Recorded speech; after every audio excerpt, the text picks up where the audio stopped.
A lot of the problems in healthcare today are not technology problems. They're workflow problems, they're technology adoption problems.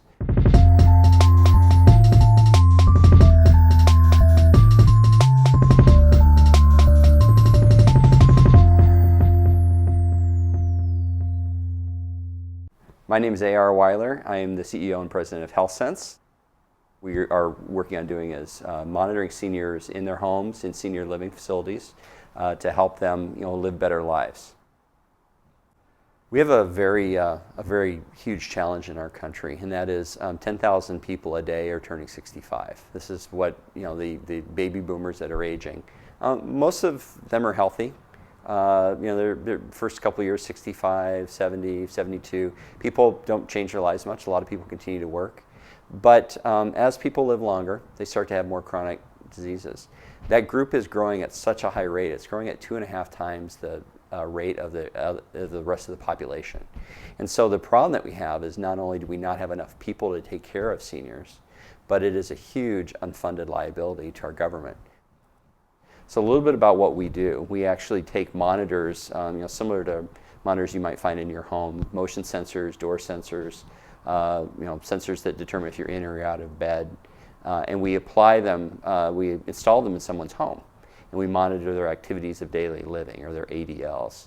The people who started the company are engineers, so they built just a rock solid system in terms of the sensors themselves, the connectivity. And they had some success, but the issue here, again, was not the technology. It was how we applied the technology to seniors and their families and help them to get comfortable with it. So a lot of people in our company come from a variety of backgrounds. There might be some, techies, engineering types. There may be some, softer people that are more involved in healthcare and more involved in the workflow. And the challenge with all of them is, how do we bring them all together?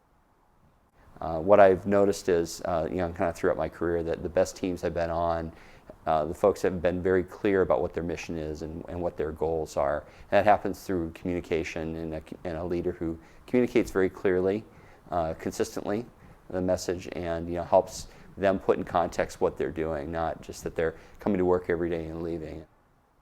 So internally, a key thing to do is to get the teams together. I mean, trust is a huge part of it. And coming into a company and making sure that you establish that trust is something that takes months and years in some case. You have to be very careful with that trust, though. I mean, it can be destroyed very quickly, and so you always have to be on and communicating well and reinforcing that trust and that communication. I mean, externally, I think it's a different. You have to modulate a different way, and that is be very concise. Again, be consistent in the press about what it is we're trying to do.